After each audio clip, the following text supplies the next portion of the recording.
Ini video ada di YouTube, channel bernama Empat Suku Kata, address opinion, alamat opini, di folder salah pendapat, wrong opinion, dengan tema RUU Perlindungan Data Pribadi. Ini video untuk tanggapan karena ini rancangan undang-undang yang sedang diajukan ke DPR, ke parlemen. Memang itu ada terdiri dari 39 halaman dan juga ada 203 halaman itu naskah akademiknya. Saya baru melihat yang 39 itu pun ya sepintas-sepintas lah. Tidak bisa kita kuasai lah itu semua. Bahkan kalau diambil dari info-info tersebut dari 203 halaman ya sungguh berat lah begitu. Namun saya sudah bisa menangkapnya karena ini jauh-jauh hari sebelum ada niatan RUU Perlindungan Data Pribadi ini diajukan, akan diundangkan. Saya melihat memang daripada arah atau warna daripada RUU tersebut itu adalah dari pihak pemerintah untuk melindungi warga negaranya dalam konteks perusahaan yang menerima data-data pribadi WNI gitu, seorang WNI. Mengapa saya khawatirkan ini? Karena RUU Perlindungan Data Pribadi tersebut tidak ada yang dimana dari pihak korbannya. Ini kan mengantisipasi bila mana terjadi korban sebagai seorang WNI begitu ya, yang memiliki datanya disalahgunakan dan lain sebagainya. Itu bahasa umumnya demikian. Namun saya melihat kan begini ya, kalau merancang sesuatu atau kita membuat sesuatu, kita mesti melihat semangat batinnya. Semangat batin para perancang sesuatunya itu, dalam hal ini merancang undang-undang, semangat batinnya bagaimana gitu loh, arahnya kemana. Begini yang saya maksud, kalau dilihat dari korban, karena kan sebelum adanya RUU ini pun ya sudah banyak kan karena ada peristiwa maka dibuatlah RUU ini kan, itu dulu kan dasarnya. Nah begini, saya langsung potong singkat cerita saja. Saya sharingkan video ini sebagai korban, sebagai seorang WNI yang korban. Begini, kalau di dalam RUU itu nuansanya udah jelas bahwa bila mana ada data seorang WNI di perusahaan ini, maka bila mana dia semena-mena maka akan dikenakan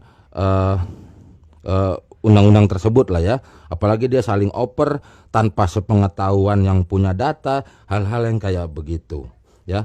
Ya lazim lah demikian ya. Terus juga nanti akhirnya jatuhnya ada yang unsur perdatanya ya tidak semuanya langsung ke pidana, karena kan ini nanti ada masalah bank ya, masalah PT dan lain sebagainya. Nah untuk hal itu oke lah, saya tanpa harus hafal dan paham tentang 39 halaman, saya yakinlah arahnya ke sana. Ya toh supaya tidak semena-mena seperti yang sering terjadi ya kan, yang sempat viral juga di negeri ini tentang data kok bisa-bisa tahu apa segala, nanti disalahgunakan untuk masalah perbankan terutama ya, dan lain-lain itu, pembobolan data, nanti ujung-ujungnya itu kan juga masalah bank uang bisa hilang, uang orang si A yang ambil, si B yang ambil. Oke, itu benar. Tapi ada satu sisi yang tidak dibahas, padahal itu sering terjadi, tiap hari terjadi. Memanfaatkan atau menyalahgunakan data seorang WNI. Saya tidak menemukan ini. Mungkin kalau para pakarnya nanti meramu pasal ini mungkin bisa. Mudah-mudahan jangan jatuh ke perdata. Begini maksudnya. Ya. Ini ada seseorang. Ini fakta ya. Langsung aja. Ini fakta. Kita sebagai masyarakat, leasing, PT leasing, ini sampai hari ini pasti terjadi juga. PT leasing sudah pasti memiliki data seseorang WNI, ya. Entah kenapa panjang cerita kita potong saja, ya entar tagih menagih lah, urusan uang lah begitu ya. Lalu si orang PT tersebut bisa masih di dalam PT tersebut atau sudah keluar, dia pegang data. Pada saat proses dalam dia masih status kerja, ada dendam di sini, ada sentimen di sini, gitu loh. Ada timbul dendam. Lalu karena dia sangat tahu data orang ini, sangat ada semua di tangannya dia. Pertanyaannya, bagaimana? Sudah pasti nanti ujungnya ada perbuatan melawan hukum, memang larinya ke KUH pidana. Misalnya ada apa? Melukai ya, mencederai ya, atau mengancam, bahkan membunuh lah, begitu aja dulu kita ambil ekstrim. Terjadi. Apa yang nanti dikatakan? Pastilah setiap perbuatan yang ini bla bla bla jatuhnya di KUH pidana. Itu benar. Namun lupa kita melihat peristiwa perbuatan melawan hukumnya sebetulnya berdasarkan niat, ngerti. Namun niatnya itu berdasarkan karena memiliki data si korban itu. Artinya kenapa? Fakta lagi, cerita singkat aja. Ujuk-ujuk nih, ini orang nih megang data ini. Langsung tahu-tahu ada di depan pagar rumah loh. Oke, nih tek langsung di depan pagar rumah orang calon korban itu, entah itu lagi emosi karena sentimen, karena dendam lah begitu ya. Pertanyaannya, mau diproses apa? Diproses biasa? Nggak boleh dong, jangan dong. Untuk apa ini? Karena dia bisa melangkah ke depan pagar orang, ke halaman rumah orang calon korbannya, dikarenakan data pribadi. Gitu loh. Artinya kenapa? Di sini sudah ndak perlu lagi kita cari-cari perbuatan melawan hukumnya dalam konteks perbuatan pidana, dalam arti pidana biasa. Melangkah ke sini baru ada niatnya saja. Kalau ini katakanlah ya, ini ceritanya, dia ditangkap lah aparat ya, kepolisian. Interogasi awal kan, baru diduga lah ceritanya. Sempat dia waktu diinterogasi mengatakan bahwa dia sebetulnya sedang mencari orang ini berdasarkan dia pernah punya data, dulu pernah dia kerja di kantor leasing tersebut. Nggak usah nanya lanjut, tidak usah dibahas, dan tidak menunggu dulu apakah ada delik aduan, apakah ada korbannya ya, korban mati atau korban apa segala, korban ringan atau berat.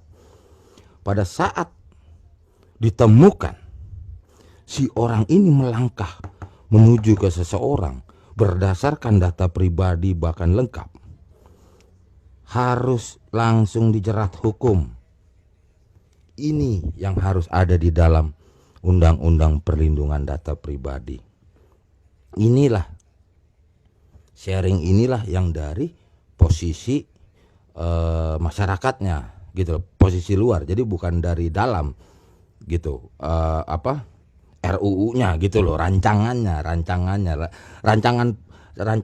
niat baik, rancangan melindungi warga negaranya. Namun kan saya tidak melihat ada nuansa, warna atau semangat batin untuk melahirkan undang-undang itu mengambil sumber pengalaman atau apa dari para korban, daripada WNI-nya gitu. Ini baru salah satu, banyak sekali nanti ya berkaitan, nanti tahu-tahu sebetulnya sudah banyak bukti ya, sudah banyak sekali. Kita lihat di warta berita di segala juga, polisi juga bilang ini dia dapat data dari orang ngisi formulir kartu kredit dan lain sebagainya. Tapi apa proses kelanjutannya? Proses kelanjutannya adalah berdasarkan peristiwa, berdasarkan perbuatan melawan hukum. Apa dia dicederai, dia apa, kan dari situ. Jadi untuk apa ini? Kalau begitu, untuk apa dia dirancang-rancang perlindungan data pribadi? Kita mesti semangat batinnya, mindset kita untuk melahirkan undang-undang itu mesti berangkat dari data pribadi yang melahirkan perbuatan melawan hukumnya. begitu. Saya serahkan kepada para expert, para pakar hukum ya. Saya ya enggak mungkin juga dapat menguasai 39 halaman dengan basic 203 halaman naskah akademiknya. Ya toh. Cuman ini titip lah. Gitu loh. Ini sering terjadi. Leasing kartu kredit, mengisi formulir, ada yang mengisi formulir hadiah apa segala, dan sekarang ada dua dunia ya, dua dunia real mengisi biasa ya toh, formulir apa, ada apa itu bonus lagi apa, sayembara apa segala, dan ada yang mengisi formulir di aplikasi. Saya melihat kita ambil dasarnya dulu saja, karena nanti ada persamaan. Memang beda jauh dengan aplikasi ya, aplikasi di internet dengan yang di dunia real. Tapi kedua-duanya mesti berangkat dari data pribadi bila mana terjadi hal-hal perbuatan melawan hukum tersebut. Karena nanti berhenti di situ. Semua berita, semua peristiwa kejadian kita bisa ngelihat di televisi manapun, selalu berangkatnya akhirnya dari KUH pidana di dalam perbuatan itu. Jadi kalau kita tidak kaitkan nanti, atau bahkan ini lebih mendasar nanti digunakan bila mana si yang diduga pelaku, ya kita mesti lihat dulu. Kalau dia udah memang dia berbuat berdasarkan data pribadi, mungkin dia mantan kerja di kantor kartu kredit, mantan kerja di leasing, ya, mantan kerja di kantor-kantor yang punya data seperti apa, operator telepon, ya, jangan lagi dimasukin ke ya toh ya dibuat berlapis lah dianya. Nanti minimal udah harus di atas 5 lah gitu, jadi sudah pasti begitu ya kan, langsung hukumannya sudah pasti gitu. Jadi minimal dikenakan 5 tahun ke atas begitu untuk konteks ini. Setelah itu mau dilapis dengan KUH pidana, oke lah. Tapi ini penting sekali. Bagaimana ya kalau nggak begini nggak akan buat kapok ya. Jadi urusan ngebocorin, urusan mencuri data orang udah ringan tangan jadinya, karena memang tidak ada panisnya begitu. Nanti kan bila mana ada karyawan di bank, di operator telepon, di lain sebagainya, bagian divisi data-data begitu, apa itu biasanya bilangnya apa, input data, dia di divisi kantornya, yaitu banyak sekali itu kalau di bagian kartu kredit, operator bank ya, operator telepon, perbankan, dan PT leasing apa segala. Itu langsung waktu dia apa itu asesmen calon karyawan, itu langsung diberikan ini apa knowledge ini, wawasan ini. Sekalinya data pribadi orang, seorang WNI ya toh ada di tangan Anda begitu ya, itu sudah dikenakan dulu, bahkan baru punya aja udah dikenakan bila mana ditemukan nanti. Jadi katakanlah dia maling motor, oke, memang maling motor juga udah ada KUH pidananya jelas ya toh, paling nanti kadang-kadang kan 2 tahun 1 tahun. Namun ditemukan dia bisa tahu alamat maling motor karena dia punya kunci serep, karena dulunya dia di leasing. Itu ada, itu leasing meninggalkan kunci serep di kantor, ada yang kayak begitu kok ya. Atau di sini juga banyak sekali kan ada tenggang ya, itu dari dealer masuk sini baru dikirim kepada si pembeli secara leasing, itu bisa nanti dia copy apa segala, itu sering terjadi.